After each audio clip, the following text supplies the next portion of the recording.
इसके व्यवहारिक रूप से देखें तो लक्ष्य तो तय करेंगे,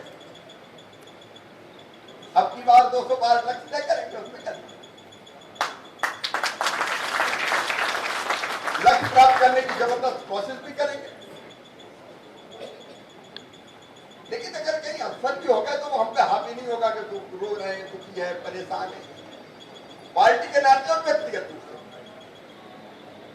तो आनंद से काम करते हुए हम आगे बढ़ते हैं। जी हां, सीएम शिवराज ने 2023 के लिए टारगेट सेट कर दिया है।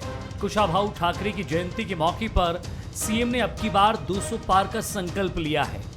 अगले साल मध्य प्रदेश, छत्तीसगढ़ और राजस्थान जैसे अहम राज्यों में विधानसभा चुनाव होने हैं। इनमें मध्य प्रदेश की चुनाव भी सबसे अहम होंगे। शायद यही वजह है कि केंद्रीय नेतृत्व ने मुख्यमंत्री शिवराज सिंह चौहान को यहां फ्री हैंड दे दिया है और सीएम शिवराज ने कार्यकर्ताओं को नसीहत देकर ये संकेत भी दे दिए हैं। अब अगर किसी ने पार्टी के फैसले का पालन नहीं किया तो भुगतना पड़ेगा भाई, वो कर्तव्य है, क्योंकि पार्टी ने फैसला किया, आपने नहीं माना, परिणाम भुगतना पड़ेगा। लेकिन अनावश्यक हम सकारात्मक सोच, जैसे पार्टी की सोच। देखिए, अब की बार 200 पार का नारा तो माननीय मुख्यमंत्री जी ने आज ठाकरे जी के जन्म शताब्दी वर्ष पर अगर ये उल्लेख किया है तो मैं विश्वास के साथ आपको कहता हूं कि जो शब्द माननीय मुख्यमंत्री जी ने कहे उनको चरितार्थ करने का काम मध्य प्रदेश की भारतीय जनता पार्टी जरूर करेगी। बीजेपी कांग्रेस मुक्त का दावा करती आई है, लेकिन वो ये भली भांति जानती है कि मध्य प्रदेश, छत्तीसगढ़ समेत राजस्थान में कांग्रेस उसे कड़ी टक्कर दे सकती है। यही वजह है कि शिवराज को एमपी में फोकस करने को कहा गया है। वहीं कांग्रेस के लिए भी ये 3 राज्य उम्मीद की किरण हैं। इसलिए सांसद राहुल गांधी भारत जोड़ो यात्रा के दौरान सबसे ज्यादा 18 दिन मध्य प्रदेश में गुजारेंगे। ऐसे में कांग्रेस की कोशिश खुद की परफॉर्मेंस को और बेहतर करने पर है। यह मुख्यमंत्री जी ने पिछले 2018 के इलेक्शन में भी कहा था कि अब की बार 200 पार, और उनकी बात में अपनी बात की सहभागिता दर्ज करते हुए माननीय मौजूदा गृह मंत्री अमित शाह जी ने भी कहा था, भोपाल में ही कहा था कि अब की बार 200 पार। और इन दोनों की बात पर यदि विश्वास कर लिया जाए तो 3 स्टेट में भी 200 पार नहीं हो पाए थे ये लोग, छत्तीसगढ़, राजस्थान और मध्य प्रदेश में। तो अब कौन सी स्टेट को और शामिल करने के बाद ये 200 पार की बात कर रहे हैं। ये तो तय है कि अगले साल होने वाला चुनाव बीजेपी सीएम शिवराज के चेहरे पर ही लड़ेगी और शिवराज सिंह चौहान भी अब अपने आप को इस महत्वपूर्ण लड़ाई के लिए तैयार करते नजर आते हैं। उन्होंने अब की बार 200 पार का टारगेट सेट करके कहीं न कहीं इसकी शुरुआत भी कर दी है। अब चुनौती कांग्रेस के सामने है, वो एमपी में शिवराज के सामने किस तरह की चुनौती पेश कर पाती है। नमस्कार, मैं हूं शरद द्विवेदी और आज का हमारा मुद्दा है शिव का संकल्प। ध्यान में रखिए कुछ राजनीतिक बातें जो बहुत महत्वपूर्ण हैं। सबसे महत्वपूर्ण बात है कि भारतीय जनता पार्टी के लिए 2023 और 2024 के लिए जो 3 राज्य देश में सर्वाधिक महत्वपूर्ण है, हिंदी भाषी पट्टी की मैं बात कर रहा हूं, उन 3 राज्यों में मध्य प्रदेश, छत्तीसगढ़ और राजस्थान, क्योंकि ये वो 3 राज्य हैं जहां बीते 2018 के चुनाव में बहुत मजबूत टक्कर मिली। विधानसभा चुनाव में, लोकसभा में नहीं मिली, विधानसभा चुनाव में बहुत मजबूत टक्कर मिली और तीनों ही राज्य भारतीय जनता पार्टी के पास से निकल गए और वहां पर कांग्रेस की सरकारें अस्तित्व में आई। महत्वपूर्ण बात यह है कि भारतीय जनता पार्टी ये चाहती है कि ये जो 3 राज्य हैं, यहां कांग्रेस को अगर वो कमज़ोर करने में कामयाब हो गई तो वो ये दावा कर सकती है कि लगभग उसने हिंदी भाषी पट्टी से पूरी तरह, और दक्षिण भारत में तो कांग्रेस का उतना प्रभाव है नहीं, तो वो ये दावा कर सकती है कि उसने कांग्रेस को एक तरह से साफ कर दिया। बहरहाल ये तो एक रणनीति या संकल्पना या सोच की बात हुई। और दूसरी तरफ कांग्रेस ने इन तीनों ही राज्यों में बहुत मजबूती से काम करना शुरू कर दिया है, जो बीजेपी के लिए चिंतन और चिंता दोनों का विषय बेहिचक हो सकता है। राजस्थान में जो सोप ऑपर हम कहते हैं, एक से एक बढ़कर मतदाताओं के लिए कोशिशें। छत्तीसगढ़ में बात करें तो भूपेश बघेल एक बहुत ही स्ट्रांग कंटेंडर हैं और उन्होंने राष्ट्रवाद के बनाम स्थानीय छत्तीसगढ़ियावाद को प्रस्तुत किया है और उससे वो मजबूत टक्कर देने की कोशिश कर रहे हैं। और मध्य प्रदेश में कमलनाथ ओल्ड कैंपेनर जो बहुत ताकत से लड़ाई लड़ रहे हैं, और यही वजह है कि शिवराज जी ने एक बार फिर हुंकार लगाई है 2023 के लिए कि अब की बार 200 पार। और शिवराज जी ही वो खेवैया हैं जो भारतीय जनता पार्टी के लिए बहुत मजबूत उम्मीद की किरण है, क्योंकि मध्य प्रदेश की राजनीति के हर पेचो खम को वो बखूबी समझते हैं, रग रग को समझते हैं। और दूसरा, कार्यकर्ताओं से संवाद की बात करें या कार्यकर्ताओं से उनके मिलने जुलने की बात करें और अपोजिशन की भी ताकत को समझने की बात करें तो शिवराज जी का कोई जोड़ नहीं है। आज इसी पर हम बात करेंगे। जो मेहमान हमारे साथ हैं उनसे मिल लीजिए। मेरे साथ स्टूडियो में हैं दिनेश गुप्ता जी, वरिष्ठ पत्रकार, राजनीतिक विश्लेषक, उनका मैं बहुत स्वागत करता हूं। और स्क्रीन पर प्रसन्न मुद्रा में दिख रहे हैं आशीष अग्रवाल जी, जो युवा नेता हैं, बीजेपी के प्रवक्ता हैं, उनका मैं बहुत स्वागत करता हूं। और कुछ और दो मेहमान हमारे साथ जैसे ही जुड़ेंगे मैं उनका तारुफ, उनका परिचय, उनका इंट्रोडक्शन आपसे कराता हूं। दिनेश जी, किस तरह आप देखते हैं शिवराज जी की इस हुंकार को, जो सिहनाद भी है एक तरह का, कि कार्यकर्ताओं को उन्होंने चेताया भी है कि बिल्कुल कोई कमजोरी नहीं छोड़नी है, नहीं तो फिर मन पछताई हैं अवसर बीते। 2018 में भी कुछ इसी तरह की चीज़ हुई थी जिसको बाद में बाय इलेक्शन में कंपनसेट किया गया। लेकिन आपको पूरी ताकत लगानी है और ताकत के साथ आगे बढ़िए, संघर्ष करिए और फिर सफलता आपकी होगी। क्या कहेंगे? शिवराज जी जो संकल्प करते हैं उसके लिए वो खुद भी प्रयास करते हैं उसको पूरा करने के लिए। और जो कार्यकर्ताओं को बार बार हम देखते हैं कि शिवराज जी चेता रहे हैं, तो कहीं ना कहीं ये हम कह सकते हैं कि 2018 के जो चुनाव परिणाम थे वो ऐसे थे जो शिवराज जी की अपेक्षा के अनुसार नहीं थे। वो भी उनके लिए भी चौंकाने वाले थे, क्योंकि 200 का टारगेट जब वो फिक्स कर रहे थे तो कांग्रेस उस तरह की यहाँ मध्य प्रदेश में नज़र नहीं आ रही थी जैसे परिणाम थे। क्योंकि कांग्रेस का जो एक यहाँ जो स्थितियाँ हैं अभी भी हम देखते हैं ना कि कांग्रेस एकदम एक्टिव मोड पर नहीं होती, एक एक्टिव विपक्ष के तौर पे हमको दिखाई नहीं देती, वोटर के बीच में नहीं दिखाई देती। तो ये सारी चीज़ें जो थी वो जो है भारतीय जनता पार्टी मान रही थी अपने पक्ष में, और एंटी इनकम्बेंसी को भी ये मान रही थी कि वो है नहीं, क्योंकि इतनी बड़ी जो एक योजना उन्होंने लॉन्च की थी तो वो उस योजना का भी उनको लग रहा था। लेकिन जिस तरह के परिणाम थे वो निश्चित तौर पे चौंकाने वाले थे। तो वो एक जो बीत चुका है, जो अब फूक फूक कर कदम रखना चाहते, इसीलिए वो कार्यकर्ता को बार बार सचेत कर रहे हैं कि ये चूक 2018 जैसी ना हो जाए, क्योंकि फिर जो 15 महीने में जो कार्यकर्ता ने भुगता है वो उसके लिए फिर करेक्शन की कोई गुंजाइश नहीं रहती। बिल्कुल आपने ठीक कहा। और शिवराज जी इसके माहिर पुरोधा हैं। और मुझे याद आता है कि खंडवा लोकसभा के उपचुनाव में उन्होंने एक बड़ा संवेदी वक्तव्य दिया था उस समय कि कुशाभाऊ ठाकरे जी भले ही ना हों, लेकिन मुझे उनका विनम्र प्रतिनिधि समझकर आप अपने मन की बात मुझसे कहिए। तो निश्चित तौर पर अब बीजेपी में मध्य प्रदेश में बहुत ऐसे नेता जिन्होंने कुशाभाऊ ठाकरे और प्यारेलाल खंडेलवाल जी के साथ कंधे से कंधा मिलाकर काम किया है, शिवराज जी उनमें से हैं। और इसीलिए कुशाभाऊ ठाकरे के उस मंत्र में उनको महारत है कि पैर में चक्कर यानी अटूट मेहनत, मुंह में शक्कर, मधुर संभाषणम, मीठा बोलना, और दिमाग में बर्फ, शांति बनी रहे, अनवरत शांति। घटता रहता है जीवन में, बहुत कुछ होता है, योगीश्वर कृष्ण की तरह धैर्यवान होना चाहिए।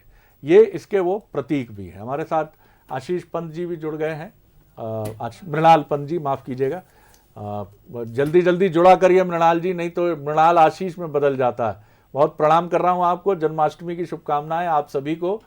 तो हमारे साथ जो मेहमान जुड़ गए हैं लगभग उनका कोरम पूरा हो गया है। और मनोज सैनी जी हमारे जो एग्जीक्यूटिव एडिटर हैं, पॉलिटिकल मामलों के एक्सपर्ट हैं, उनको भी जल्दी से इस टिकट नुमा खिड़की में हमारे जो पीसीआर के संचालक महोदय हैं उनसे विनम्र अनुरोध है कि उनको भी नुमाया कर दें वो।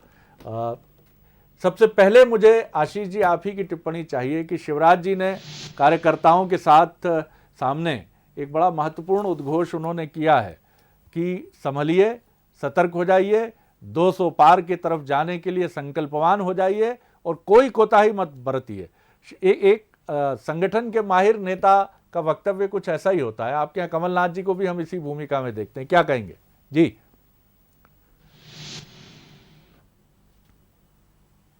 जी, ये प्रश्न मेरे लिए? नहीं, ये मृणाल जी के लिए जी। नहीं, निश्चित तौर पे कमलनाथ जी के नेतृत्व में कांग्रेस पार्टी पूरी ताकत से अगला विधानसभा चुनाव लड़ेगी। और इस बार का जो चुनाव है इसमें नेताओं के व्यक्तित्व का चुनाव अब उतना बचा नहीं है, क्योंकि कमलनाथ जी इस लड़ाई में कई गुना आगे निकल गए हैं।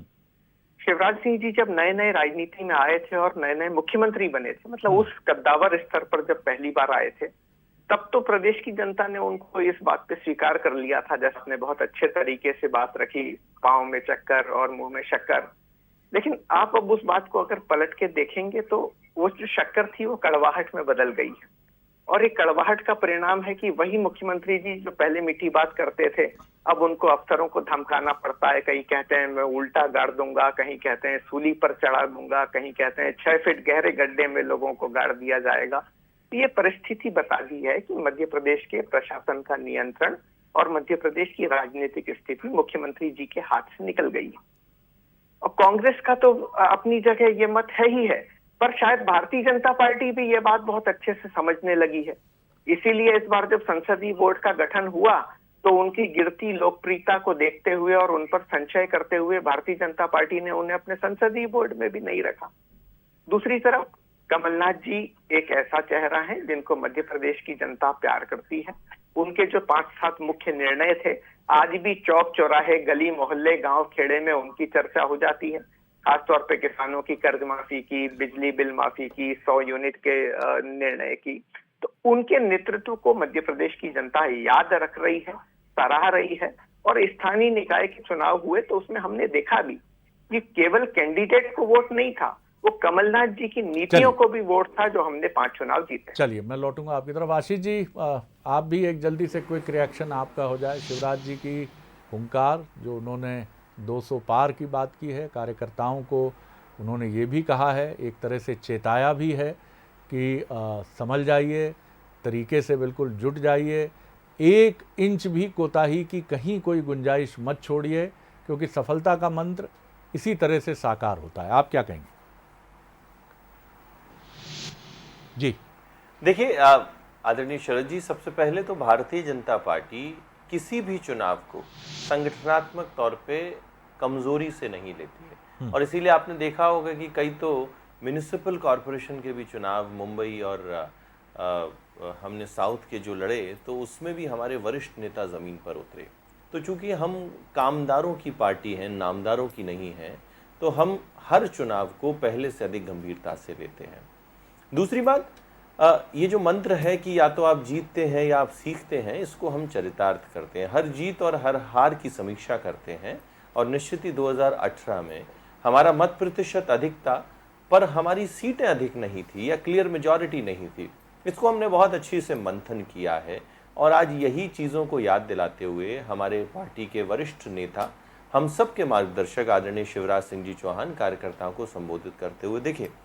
मुझे लगता है कि संगठन की गंभीरता इसी बात से होती है कि जब आप इस चुनौती को सबसे पहले स्वीकारें और उसके बाद उस पर पूरी प्रणता से जुट जाएं। और जब भी आप किसी चुनौती को देखते हैं तो उसके लिए सकारात्मक कदम जो उठाने होते हैं, वो भारतीय जनता पार्टी की शिवराज सिंह जी की नेतृत्व की सरकार निरंतर उठा रही है। मार्च 2020 के बाद जब से हम आए तो कोविड का जो हमने बेहतर और कुशल प्रबंधन किया, उसके बाद जिस तरीके से 15 महीने में जो कांग्रेस की सरकारों ने योजनाएं बंद की थी, संबल योजना, मुख्यमंत्री मेधावी छात्र योजना, ऐसी अनेकों योजनाओं को दोबारा से प्रारंभ किया। जो कमलनाथ जी कहते थे कि खजाना खाली है, तो उसके बाद जिस तरीके से शिवराज मामा ने दोनों हाथों से 2 लाख करोड़ तक के जो डायरेक्ट बेनिफिट ट्रांसफर के माध्यम से किसानों के खाते में पहुंचाए, उससे मध्य प्रदेश का किसान और मध्य प्रदेश की अर्थव्यवस्था लहलहा रही है। मैं आदरणीय मृणाल जी को सुन रहा था, बहुत सम्मान करता हूं, पर उनकी गलती नहीं है। जब उनके नेताओं और पार्टियों में कुछ हो ही नहीं तो ये खोखलापन स्वाभाविक है। आपने देखा होगा कि मात्र 5 सेकंड 10 सेकंड वो अपनी पार्टी की बात कर पाए, बाकी तुरंत भारतीय जनता पार्टी पर आ गए। उन्होंने कहा कि शिवराज जी कहते हैं गाड़ दूंगा।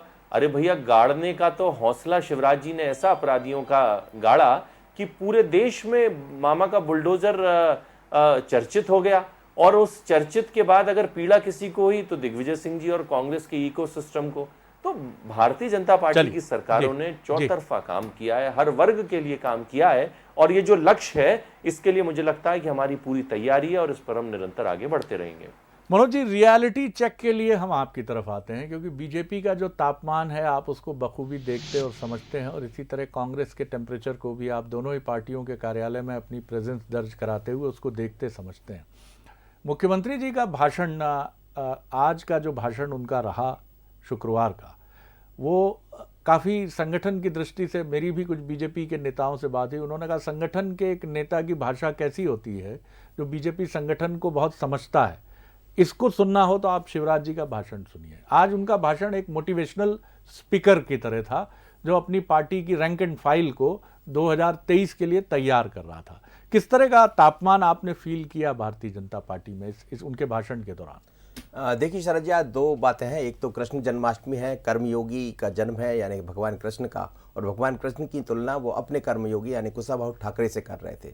तो फिर उन्होंने उसी भूमिका को चलते हुए अपने संगठन की तरफ ध्यान दिलाना चाहा, और वो वही संगठन के व्यक्ति हैं जिसको कुशाभाऊ ठाकरे ने गढ़ा, उन्होंने उनके साथ काम किया। कई ऐसी बातें हैं जिनका जिक्र वो हमेशा हर मंच पर करते रहते हैं, लेकिन आज तो उन्होंने बखूबी कई तरह के इशारे भी थे, निशाना तो मैं नहीं कहूँगा, लेकिन अपने लोगों को समझाइश दी। और शिवराज जी बहुत ही वरिष्ठ नेता है, पर जब उनको बोलने का मौका था तो उन्होंने बाकायदा अपने संगठन की चिंता भी की है, पार्टी की चिंता भी की है और 2023 की चिंता भी की। उन्होंने कहा कि कई बार नगरीय निकाय के चुनाव, ये सब चुनाव के परिणाम जो आए हैं तो लोगों को लगता है कि यहाँ हम हार गए।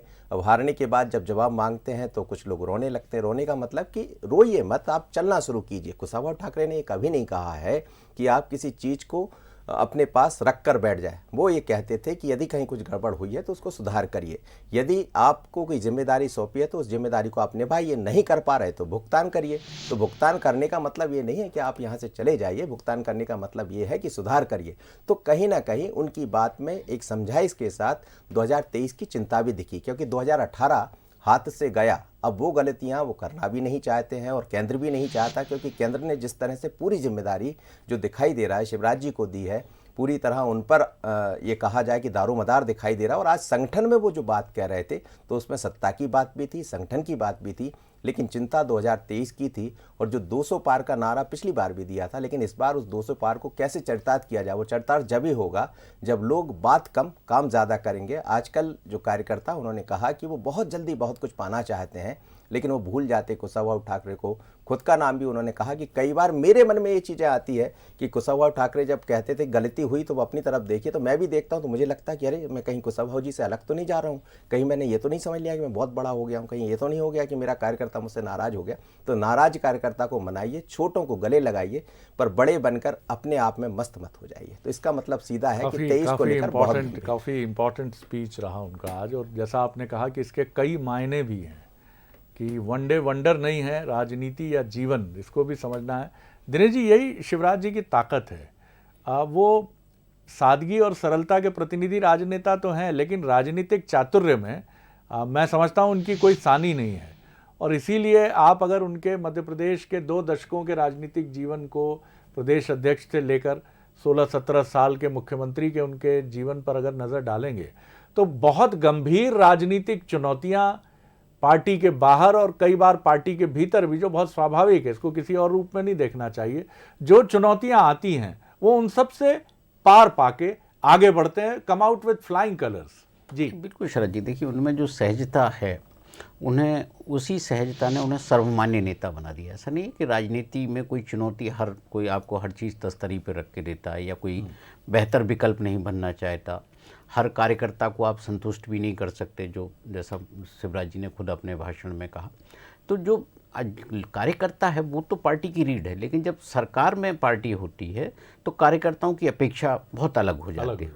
और जब एक पार्टी सरकारी पार्टी के रूप में प्रचारित हो जाती है तब एक जो परिणाम होते हैं वो थोड़ा सा अलग होते हैं। तो भारतीय जनता पार्टी की जो शिवराज जी, जो मुझे लगता है कि वो कुछ कहना चाहते थे, तो पार्टी और सरकार को कहीं ना कहीं वो अलग अलग कर रहे थे कि सरकार अलग है और पार्टी अलग है।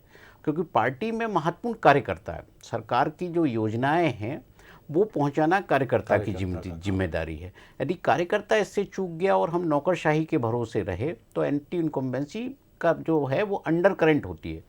और अंडर करंट जब कोई चीज़ होती है तो सामान्यतः जब व्यक्तिवादी राजनीति में हम उसका आकलन नहीं कर पाते और परिणाम कुछ भी हो जाते हैं। मृणाल जी, सबसे बड़ी चुनौती आपके लिए ये है इस चुनाव में कि एक तो 2018 की सफलता का दबाव आपकी पीठ पर है, इस बार भी आपका नारा होगा ही कि हमको काम नहीं करने दिया गया, सरकार गिरा दी गई, लेकिन ये सारा हो चुका घटनाक्रम है।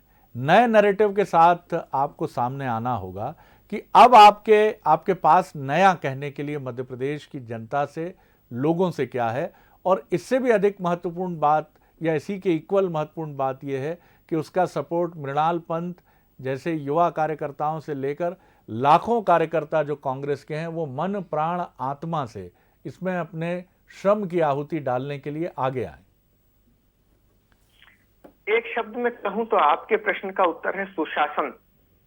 और कमलनाथ जी ने अपने 1.5 साल के कार्यकाल में इस शब्द से मध्य प्रदेश की जनता को परिचित कराया था। अगले चुनाव में हम इसी शब्द के साथ उन सारी कमियों को जो पिछले 2 साल में भारतीय जनता पार्टी के कार्यकाल में मध्य प्रदेश में बनी है, दूर करने के उद्देश्य से चुनाव में जाएंगे। कैसे जाएंगे ये हमने सफलतापूर्वक देखा था। कमलनाथ जी नेतृत्व करने वाले, निर्णय लेने वाले और प्रशासन को खुद चलाने वाले, राजनीतिक दिशा देने वाले नेता थे। अब हम इसकी स्थिति की तुलना भारतीय जनता पार्टी और उनके नेतृत्व से करें। 2 पक्ष होते हैं, एक सरकार के नाम पर वोट मिलता है और एक संगठन की ताकत पर वोट मिलता है। मुख्यमंत्री जी के आज के भाषण को देखा जाए तो उससे स्पष्ट है कि उन्होंने ये बात मान लिया है कि सरकार के काम के आधार पर मध्य प्रदेश की जनता कोई वोट नहीं देना चाहती, इसलिए उन्होंने पूरी की पूरी जिम्मेदारी और दबाव अपने कार्यकर्ताओं पे और पार्टी संगठन पे डाल दिया है। सरकार की स्थिति ऐसी है कि आदिवासियों पे अत्याचार में मध्य प्रदेश नंबर 1 है। भ्रष्टाचार के रोज नए प्रकरण खुल रहे हैं। 600 गुना ज्यादा संपत्ति आय से अधिकारियों के पास मिल रही है। रोज भ्रष्टाचार के बांध कभी यहाँ कभी वहां फूट रहे हैं। पिछले 3 सालों में भ्रष्टाचार के प्रकरणों में किसी सरकारी अधिकारी कर्मचारी पे कोई प्रकरण दर्ज चलिए, मेरे पास वक्त कम है, मैं जवाब ले लेता हूं आपके इन प्रश्नों पर। 2-3 बड़ी बातें आरोप लगा रही है कांग्रेस आशीष जी। एक तो भ्रष्टाचार का आरोप है और दूसरा उनका ये भी कहना है कि संगठन की ताकत की तरफ मध्य प्रदेश के राजनीतिक मुखिया इशारा कर रहे हैं कि वो भी एक बहुत अपनी ऊर्जावान भूमिका के साथ सामने आए। ये बात दिनेश जी ने कुछ इस तरह कही कि सत्ता की भूमिका अलग और संगठन की एक भूमिका अलग, ये बहुत अलग से चिन्हित भी होनी चाहिए। दोनों का उत्तर आपसे अपेक्षित है 40 सेकंड के भीतर। सर, वक्त कम है मेरे पास। जी आशीष जी। जी जी जी देखिए, सबसे पहले तो मृणाल जी की प्रश्न का जवाब उन्हीं के प्रश्न में छुपा हुआ है। चुनाव कौन लड़ता है, सरकार लड़ती है या संगठन लड़ता है? संगठन लड़ता है। आज वो किस मंच पर थे? क्या वो जनता को संबोधित कर रहे थे? नहीं, वो कार्यकर्ताओं को संबोधित कर रहे थे अपने पितृ पुरुष के एक महत्वपूर्ण दिवस पर। तो ऐसे में उनको संगठन की बातें करनी थी। और निश्चित ही भारतीय जनता पार्टी की संगठनात्मक क्षमता हमें दूसरे दलों से अलग करती है। हम परिवारवादी पार्टी नहीं है, इसीलिए हम बहुत मजबूत संगठन है जहां पे बूथ तक की स्थिति है। क्या इस तरह के उत्कृष्ट भाषण जहां पे किस तरीके से एक आदर्श कार्यकर्ता को व्यवहार करना चाहिए, नेता को करना चाहिए, कभी किसी कांग्रेस के मंच से सुने हैं? नहीं। तो ये तो भारतीय जनता पार्टी को पार्टी विद द डिफरेंस बताता है। दूसरा विषय बहुत ही हास्यास्पद है, जब आप कमलनाथ जी के 15 महीने के वादा खिलाफी और भ्रष्टाचार को सुशासन कहते हैं। अगर ऐसा होता तो आप अपने ही साथियों को समझा लेते, या फिर उसके बाद जो उपचुनाव हुए थे 28 सीटों पे, उसमें मध्य प्रदेश की जनता को समझा लेते, या उसके बाद के जो उपचुनाव हुए उसमें आप बता लेते। आज आप बिना धरातल की बातें करके मृणाल जी जनता को मूर्ख नहीं बना सकते। ये पब्लिक है, सब जानती है। 2023 में कांग्रेस के मंच पर सिर्फ एक ही विचार होता है कि कैसे अपने परिवार को बचाया जाए और कैसे कितना पैसा 10 जनपद पहुंचाया जाए। इसके अलावा कोई विचार मंथन कांग्रेस के मंचों पर नहीं होता। सबसे महत्वपूर्ण बात यह है कि 2023 के रण के लिए दोनों ही पार्टियों ने बहुत ज़बरदस्त तरीके से कमर कस ली है। मुख्यमंत्री शिवराज सिंह चौहान, ये ठीक बात है, आशीष जी की बात से इत्तेफाक रखा जा सकता है कि संगठन के मंच पर संगठन की बात की उन्होंने, और उन्होंने वो भी आईना भी दिखाया कार्यकर्ता को किन चीज़ों से सावधान रहना चाहिए, क्योंकि वो ऐसे भाषण अपने युवा अवस्था के दिनों से सुनते रहे। एक उन्होंने चेतावनी के तौर पर भी कुछ बातें कही हैं, और दूसरी तरफ कांग्रेस भी चुपचाप अपनी भूमिका का निर्वाह, कमलनाथ जी ज़्यादा बोलने वाले राजनेता नहीं हैं, वो चुपचाप अपनी टीम के साथ और अपने सीमित विकल्पों के साथ, मैं ये शब्द इसलिए बोलता हूं कि उन्हें मालूम है कि बीजेपी के मजबूत संगठन की तुलना में उनके पास जो विकल्प हैं वो सीमित हैं, लेकिन उन सीमित विकल्पों का, जैसा क्रिकेट में होता है कि आपके चुनिंदा 3-4 प्लेयर्स हैं, लेकिन आप उनकी क्षमताओं का कैसे बेहतर इस्तेमाल कर सकते हैं, कुछ उस रणनीति के साथ वो भी मैदान में डटे हैं। नतीजा किसके पक्ष में जाएगा, बेशक दोनों को शुभकामनाएं दी जा सकती हैं और 2023 का इंतज़ार धैर्यपूर्वक किया जा सकता है। लेकिन लड़ाई काफ़ी दिलचस्प है, मजबूती से दोनों पार्टियां लड़ रही हैं, कोई कोताही बरतने के मूड में नहीं है, क्योंकि जैसा हमने कहा कि कांग्रेस के लिए जहां ये डू और डाई की बैटल है, वहीं बीजेपी के लिए ये अपने वर्चस्व को मध्य प्रदेश में सिद्ध करने के लिए सर्वस्व झोंकने की लड़ाई है, बैटल है। बहुत शुक्रिया मृणाल जी, बहुत शुक्रिया आशीष जी, बहुत धन्यवाद दिनेश जी, धन्यवाद मनोज जी। आगे देखिए छत्तीसगढ़ आज का।